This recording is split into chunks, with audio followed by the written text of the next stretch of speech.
And with 39 goals, 6 penalties, 4 red cards and 2 hat-tricks across just 8 matches, we've got a lot to cover in the next couple of hours in the company of Dion Dublin, Don Hutchison and Chris Foy. We'll begin at Stamford Bridge for Chelsea against the reigning champions Liverpool. The Reds' new signing from Bayern Munich, Thiago, was named on the bench as Frank Lampard looked to get his first win over Jurgen Klopp. Commentary comes from Andy Townsend and from Peter Drury.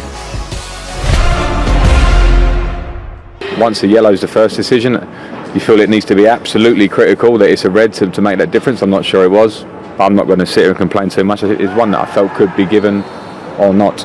Another horrible moment for Kepa. What is the best thing for you to help him? To try and give him confidence, because the goalkeeper absolutely relies on confidence. It's a clear mistake. Kepa's accepted that, as he should do, holds his hand up, and we have to be a group and accept that sort of joint responsibility. These things do happen, but it's obviously a clear mistake. Last situation before half-time, red card, and second half was a different game. Challenging for concentration. We just kept the ball rolling. We scored the goals, nice goals. Everybody was involved. Everybody had a real hand in this result. We'll talk about the penalty in a second, but just in case you're in any doubt about whether Liverpool were going to be up for it again, Don, we saw that they very much are going to be up for this title defence. They were brilliant. Even 11v11 mark, they were so good. The midfield bossed it, spraying the ball around for fun.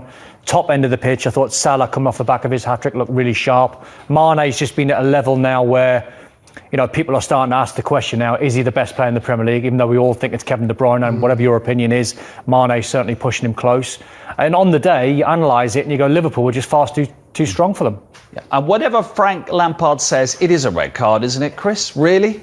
Yeah, it is, and we've got to be grateful now for VAR. We talked about it before. Now we've got it in the Premier League, and you can actually see Paul Tierney there. He goes over to the screen, he can see the definitive clip, and the decision's the right decision. So we've got to be really pleased with the outcome. You were at the game. We should say you were at your game, so you saw it with your naked eye. Did you feel it was a red straight away? Yeah, straight away, because I thought that Mane was going to get there, and he was going to take the ball around the goalkeeper. Kepa was in no man's land, and Christensen had to do something.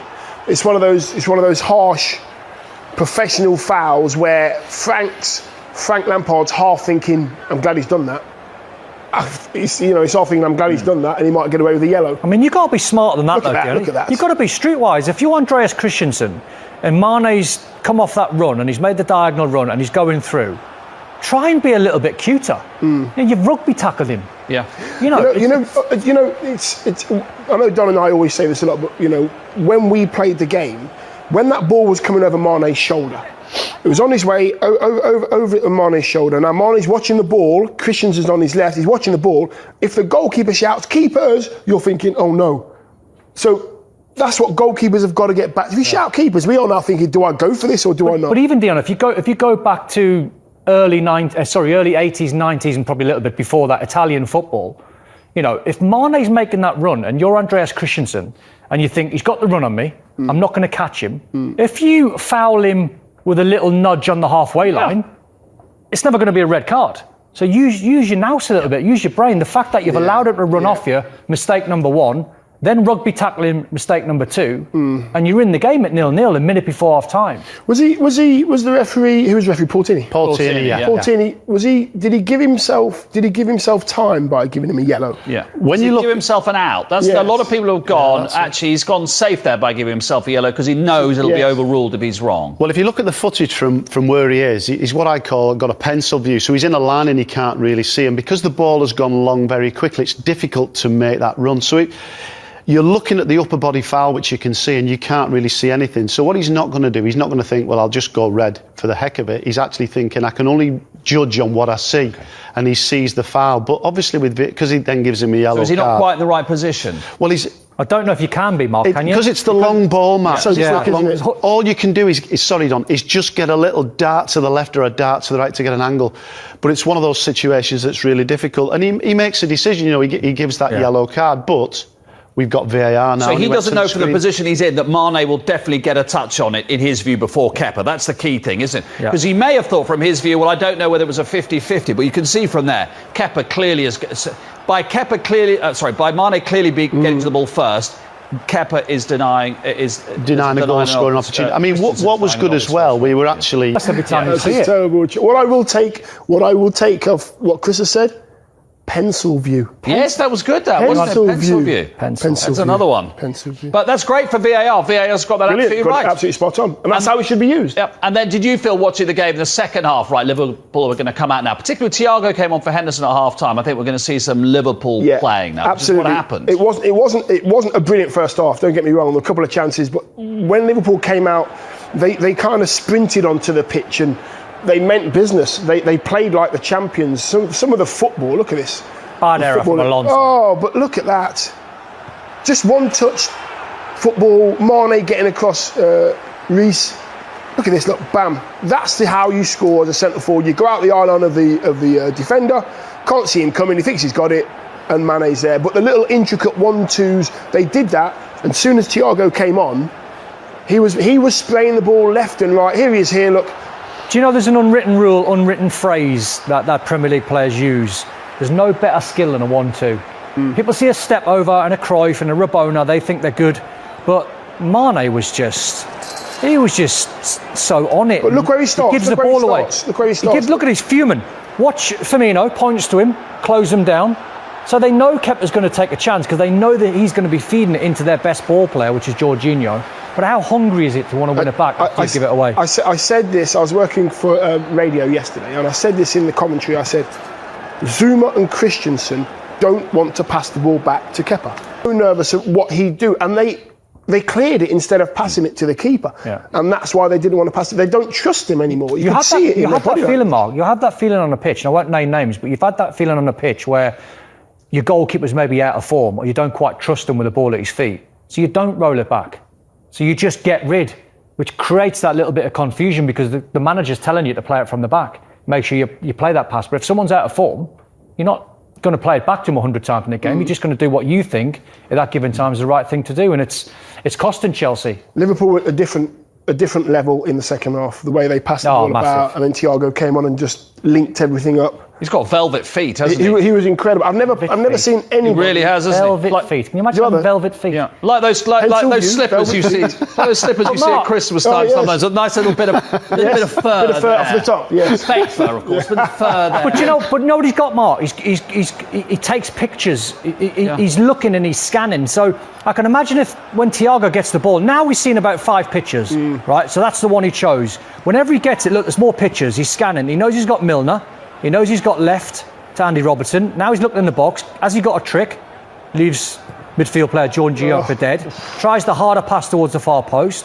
This one he's looking for a bit of cut spin, and he'll be disappointed with himself for not hitting the target. But you watch him play.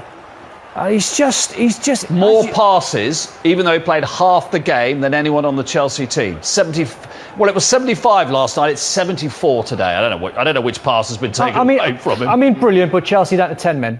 But I totally get it because he wants the ball, Mark. He wants it at his feet, and when you look at what Liverpool midfield players have got, Naby Keita with a ball at his feet can take people on. Jordan Henderson maybe has 2 or 3 touches before either giving it simple or going long. Gini Van Alden provides the legs to get in the box. So if you want someone, when someone goes deep, you want Thiago on the ball because of his range of pass. Anyway, he's got to work on his tackling because he gave away a penalty. Yes, not the best tackler actually, to be honest with you. He was late. Let's talk us through this. Yeah, I called this in real time when I watched it yesterday. There's a small contact on the ankle, and then he catches him just above the knee, Don. I think it's one that Don's familiar with. And one of those from behind. Credit where credit's due. I mean, the ankle referee, on ankle, Chris. Just watch. Just there, and then he gets him with the glance on the knee. It's a penalty. Yeah. It doesn't mean it. It's only the second time in his career that Jorginho's missed a penalty. I fancied Alisson. Yeah. Because I fancy Alisson and his coaching staff would have done the homework from last week against Brighton. But watch Alisson, he doesn't move at all. He doesn't move. Don't be put off by the hop. That's it. He doesn't move. Don't be put off by the hop. And that's what Jorginho's waiting for. Jorginho's waiting for, I'm going to hop, and while I'm in the air, goalkeeper's going to dive.